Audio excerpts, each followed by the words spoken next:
अस्सलामु अलैकुम वरहमतुल्लाहि वबरकातुहू। उम्मीद है कि आप तमाम खैर आफियत से होंगे। आज की इस वीडियो के जरिए से एक गुप्त मसला और बहुत अहम मसला हम आपके सामने पेश करने वाले हैं। वो मसला ये है कि अगर शर्मगाह से चिपचिपा पानी निकलता है तो क्या इससे गुस्ल फर्ज हो जाता है या गुस्ल फर्ज नहीं होता है। और ये पानी मर्द को भी निकलता है और औरतों को भी निकलता है। तो कई नौजवान इस पानी के निकलने से बहुत कंफ्यूजन के शिकार होते हैं। बहुत सारे ये समझते हैं कि गुस्ल फर्ज हो जाता है और बहुत सारे ये समझते हैं कि गुस्ल फर्ज नहीं होता है। तो इंशाअल्लाह ताला आज की इस वीडियो के जरिए से हम आपको तफसील से और बहुत आसान अल्फाज के साथ, जिसे हम ये कहें कि उर्दू जुबान के बहुत आसान अल्फाज के साथ हम आपको ये बतलाने वाले हैं कि किस किस्म के पानी के निकलने से गुस्ल फर्ज होता है और किस किस्म के पानी के निकलने से गुस्ल फर्ज नहीं होता है, और किससे वुजू टूट जाता है और किससे वुजू नहीं टूटता है। तो देखिए, पेशाब के अलावा मर्द और औरत के आगे की शर्मगाह यानी पेशाब की जगह से तीन तरह का और पानी निकलता है। एक को मनी कहा जाता है और दूसरे को मजी कहा जाता है और तीसरे को वदी कहा जाता है। अब मनी जो होती है वो मर्द के गाढ़ी और सफेद होती है और औरत को जो निकलती है वो पतली और पीले रंग की होती है। ये शहवत के साथ निकलती है, मर्द को कूद कर निकलती है और इसके निकलने के बाद आला तनासुल में इस्तादगी खत्म हो जाती है, यानी शहवत खत्म हो जाती है।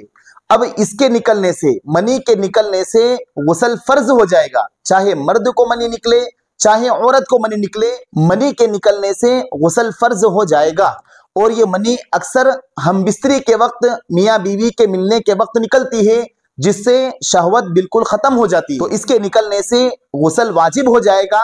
बगैर नहाए हमारी नमाज और कोई इबादत कबूल नहीं होगी। दूसरी चीज जो होती है वो होती है मजी, और मजी कहा जाता है चिपचिपा पानी जो बहुत गाढ़ी नहीं होती है, लेकिन हम बिस्तर होते हुए या बीवी से फोन पर बात करते हुए या ऐसे ख्यालात लाते हुए बास मर्तबा चिपचिपा पानी निकलता है।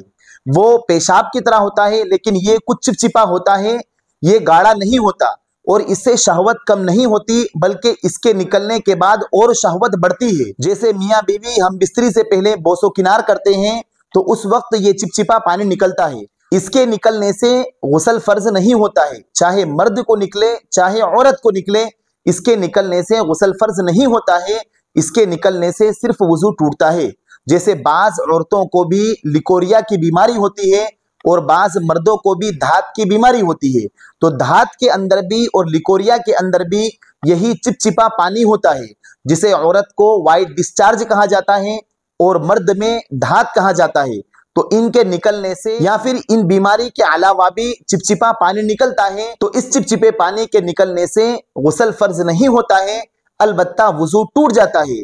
और ये चिपचिपा पानी जहां कपड़े पर लग जाए, चाहे अंडरवेयर पर लग जाए या हमारी शलवार पर लग जाए या पैंट पर लग जाए, तो जहां पर निशान लगे हुए हैं उनका धोना जरूरी होगा। इसके अलावा पूरे कपड़े का धोना जरूरी नहीं है और ना ही गुस्ल फर्ज होता है, अलबत्ता हमारा वुजू टूट जाता है।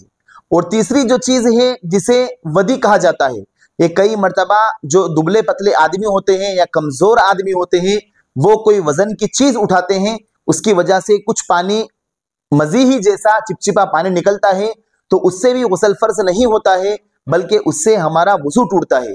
तो लिहाजा मनी के निकलने से गुस्ल वाजिब हो जाता है, चाहे मर्द को निकले या चाहे औरत को निकले।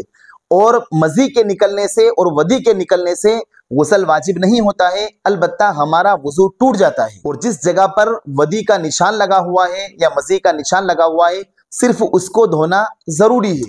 तो उम्मीद है कि आप इन तीनों किस्मों को अच्छी तरीके से समझ गए होंगे। अगर वीडियो अच्छी लगी हो तो आप हमारी इस वीडियो को अपने दोस्तों के पास शेयर करें, साथ साथ हमारे चैनल को सब्सक्राइब करें। फजज़ाकुमुल्लाहु खैरन व अहसनल जज़ा। अस्सलामु अलैकुम व रहमतुल्लाहि व बरकातुहू।